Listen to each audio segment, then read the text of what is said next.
नमस्कार, मैं हूं राहुल शर्मा। आप देख रहे हैं SP9 न्यूज। स्वागत है आपका हमारे इस खास प्रोग्राम में। शुरुआत करते हैं प्रोग्राम की।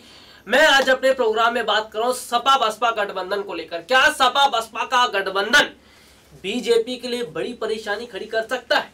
क्या सपा बसपा का गठबंधन लोकसभा चुनाव में कोई बड़ा काम कर सकता है? जी हाँ, दरअसल ये सवाल इसलिए यहाँ पर खड़ा हुआ है क्योंकि जिस तरह से बीते दिनों देखने को मिला कि सपा बसपा ने गठबंधन के साथ ही काफी सालों बाद देखने को मिला कि दोनों सपा प्रमुख जी हां समाजवादी पार्टी के अध्यक्ष अखिलेश यादव और बसपा सुप्रीमो मायावती जिस तरह से एक साथ एक मंच पर बैठे, लगभग 23 से 24 साल बाद ऐसा नजारा देखने को मिला।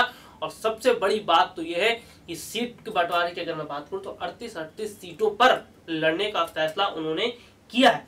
लेकिन गौर करने वाली बात तो यह है कि मायावती अखिलेश की इस दोस्ती पर शिवपाल यादव ललचा रहे हैं और गठबंधन में एंट्री करने का रास्ता वो अपना रहे हैं। बहुजन समाज पार्टी और समाजवादी पार्टी ने आगामी लोकसभा चुनाव में साथ मिलकर लड़ने का फैसला लिया है। दोनों पार्टियां उत्तर प्रदेश की कुल 80 लोकसभा सीटों में से 38 सीटों पर अपने उम्मीदवार उतारेंगे। इन दोनों पार्टियों ने राज्य की दो सीटें छोटी पार्टियों के लिए छोड़ी है, जबकि अमेठी और रायबरेली की 2 सीटें कांग्रेस पार्टी के लिए छोड़ने का फैसला किया है। बसपा सुप्रीमो मायावती और सपा अध्यक्ष अखिलेश यादव ने बीते दिनों लखनऊ में एक होटल में आयोजित संयुक्त प्रेस कॉन्फ्रेंस के दौरान इस बात की घोषणा की। मायावती ने बसपा सपा गठबंधन को नई राजनीतिक क्रांति का आगाज करार देते हुए कहा कि इस गठबंधन से गुरु चेला की नींद उड़ जाएगी, यानी कि नरेंद्र मोदी और अमित शाह की। इसी प्रेस कॉन्फ्रेंस में बीएसपी सुप्रीमो मायावती ने प्रगतिशील समाजवादी पार्टी लोहिया के अध्यक्ष यानी कि शिवपाल यादव पर भी कटाक्ष किया।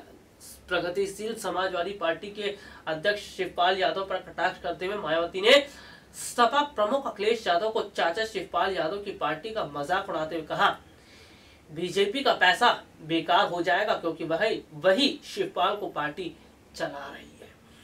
मायावती ने जब ये बात कही तब शिवपाल के भतीजे अखिलेश यादव मुस्कुरा रहे थे। यहाँ गौर करने वाली बात तो है कि अखिलेश बार बार कह चुके हैं कि उन्होंने शिवपाल को पार्टी से नहीं निकाला है। साथ ही ये भी कहा कि शिवपाल ने पार्टी से इस्तीफा भी नहीं दिया है। शिवपाल ने पार्टी से इस्तीफा नहीं दिया है और उन्होंने पार्टी से भी नहीं निकाला। तो ऐसे में आप इस चीज को समझते हैं, इसका मतलब ये है कि उन्होंने जनता के बीच में ये बात फैला दी है कि वो पार्टी से कहीं ना कहीं जुड़े हुए भी हैं, क्योंकि पार्टी से नहीं निकाला गया है और ना ही उन्होंने इस्तीफा दिया है। इसका मतलब ये है कि अभी भी हो सकता है या अभी भी वो समाजवादी पार्टी से जुड़े हैं। भले ही समाजवादी लोहिया पार्टी उन्होंने बनाई हो, लेकिन अभी भी वो सपा से जुड़े हुए हैं। ऐसे में उनकी ये बात कहना इससे बहुत बड़ा फर्क पड़ सकता है और ये फर्क सपा बसपा के लिए अच्छा साबित हो सकता है। लेकिन सबसे बड़ी बात तो ये है कि इस महागठबंधन में जिस तरीके से शिवपाल यादव अपना पेच फंसाने में लगे, लेकिन ऐसा देखकर तो लग रहा है कि शायद शिवपाल यादव का ये पेच नहीं फंस पाएगा, शिवपाल यादव की रणनीति कामयाब नहीं हो पाएगी। मायावती और अखिलेश ने इस साझा प्रेस कॉन्फ्रेंस के तुरंत बाद शिवपाल यादव ने वाराणसी में कहा सपा बसपा का गठबंधन प्रगतिशील समाजवादी के बिना अधूरा है। उन्होंने कहा बीजेपी को हटाने में प्रगतिशील समाजवादी पार्टी जैसी सेकुलर पार्टी ही कारगर होगी। शिवपाल ने कहा उनकी पार्टी सेकुलर है, बीजेपी जैसी सांप्रदायिक पार्टी से लड़ने में वह सक्षम है। कहा कि सिर्फ सेकुलर फ्रंट ही बीजेपी को चुनाव में हरा सकते हैं। लखनऊ के राजनीतिक गलियारों में शिवपाल यादव के इस बयान के राजनीतिक मायने निकाले जा रहे हैं। माना जा रहा है कि शिवपाल अपने इस बयान के बहाने संकेत दे रहे हैं कि वह सपा बसपा के महागठबंधन में हिस्सेदारी चाहते हैं, वह इस महागठबंधन में एक अलग दल की हैसियत से शामिल होना चाहते हैं। इस महागठबंधन में एक अलग दल की हैसियत से शामिल होना चाहते हैं। और शिवपाल यादव ने यह भी कहा कि समाजवादी जो सेकुलर जो है उसके बिना, समाजवादी सेकुलर पार्टी के बिना जो है सपा बसपा का गठबंधन अधूरा है। उन्होंने कहा कि बीजेपी को हराने के लिए उन्हें भी जो है आना पड़ेगा। तो ऐसे में देखिए कहीं ना कहीं अपनी चोंच उसमें लगाने में लगे हुए हैं, किसी तरह से मौका उन्हें भी मिल जाए। लेकिन अखिलेश मायावती ऐसा कदम नहीं उठाएंगे। अखिलेश मायावती शिवपाल यादव को अपनी तरफ नहीं मिलाएंगे, क्योंकि अखिलेश और मायावती शिवपाल को अपनी तरफ मिलाते तो ऐसे में नुकसान दोनों का ही होगा, क्योंकि शिवपाल यादव की बात भी माननी पड़ेगी। जब वैसे ही फायदा हो रहा है तो शिवपाल यादव को मिलाने का तो कोई यहाँ पर रोल ही नहीं होता। और सपा बसपा का ये गठबंधन जिस तरह से बीजेपी के लिए परेशानी खड़ी कर रहा है, ये चीजें बीजेपी को भी पता है और बीजेपी को भी कहीं ना कहीं डर सता रहा है कि आखिरकार लोकसभा चुनाव में उनकी हार ना हो जाए। सबसे बड़ी बात तो ये कि उत्तर प्रदेश से सियासत जो हो रही है बहुत तेजी से हो रही है। उत्तर प्रदेश की सियासत में नए नए मोड़ देखने को मिल रहे हैं। बीजेपी की सहयोगी पार्टियां उनसे नाराज चल रही हैं। यूपी में बीजेपी का दबदबा उतना नहीं है। यूपी में बीजेपी कोई बड़ा गेम नहीं खेल पा रही है। राम मंदिर एक बहुत बड़ा उनके पास एजेंडा था, उस पर काम नहीं किया गया। ऐसे में जनता का विश्वास बीजेपी से उठ रहा है। और आपको मैं बता दूं पिछले समय देखने को मिला था कि यूपी में बीजेपी ने सहयोगी पार्टियों की मदद से 73 सीटें जीती थी। 73 सीटें जीती थी और अब की बार 70 से कम सीटें यहाँ पर दिखाई दे रही हैं बीजेपी के पास। और अब की बार लोकसभा चुनाव में पीएम मोदी की हार भी दिखाई दे रही है। अब मैं आपको यहाँ पर बता देता हूँ कि आखिरकार 70 से कम सीटें बीजेपी की यूपी में क्यों है और आखिरकार क्यों लोकसभा चुनाव में पीएम मोदी की हार हो रही है। दरअसल यूपी की अगर मैं बात कर लेता तो सबसे पहले मैं बात करूंगा राम मंदिर पर। राम मंदिर मामले की अगर मैं बात करता हूं तो लोकसभा चुनाव की अगर माफ कीजिएगा 2014 का एजेंडा रहा था राम मंदिर, लेकिन मोदी सरकार ने राम मंदिर पर काम नहीं किया। मोदी सरकार ने राम मंदिर को लेकर तेजी नहीं दिखाई, जिससे साधु संत नाराज हो गए, जिससे हिंदू वर्ग के लोग नाराज हो गए और इसका इफेक्ट अब जाकर पड़ रहा है।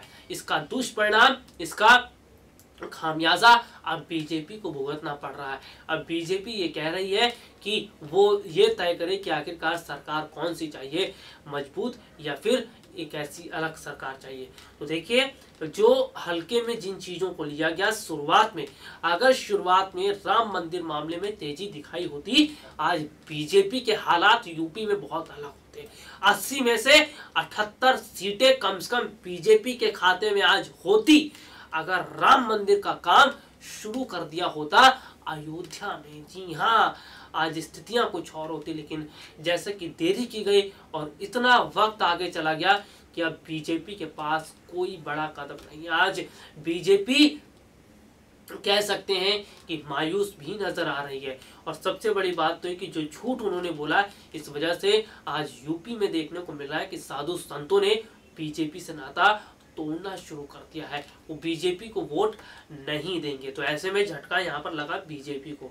और अगर मैं बात कर लेता हूँ यूपी की, तो यूपी में जिस तरह से देखने को मिला है कि कहीं ना कहीं जिस व्यवस्था की बात की गई थी वो व्यवस्था यूपी में नहीं दिखाई दी।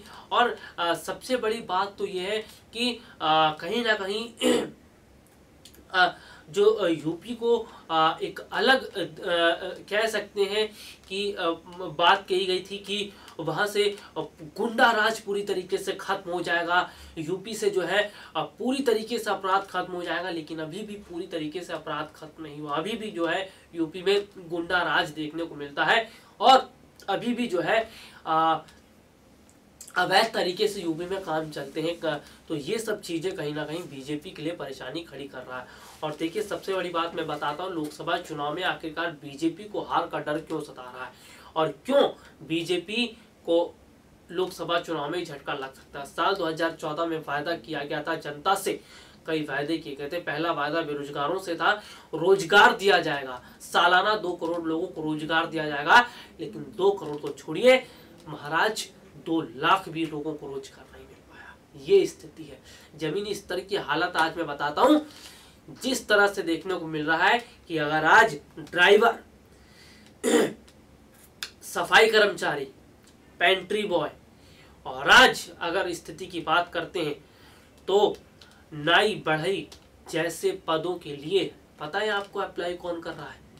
बीटेक, एमबीए, जी हाँ एमबीए, बीटेक, पोस्ट ग्रेजुएट जैसे लोग अप्लाई कर रहे हैं। जो यूपीएससी जैसे एग्जाम्स की तैयारी कर रहे हैं वो लोग इसकी जो है इन पदों के लिए अप्लाई कर रहे हैं। जरा आप सोचिए कि जो बच्चा एमबीए की पढ़ाई उसने पूरी की, जो यूपीएससी की तैयारी कर रहा है, नौकरियां नहीं मिल रही हैं, जो सरकारी नौकरी की तैयारी कर रहा है और आखिरकार ऐसे छोटे मोटे पदों के लिए अप्लाई कर रहा है। आपको मैं एक ताज़ा उदाहरण देता हूँ।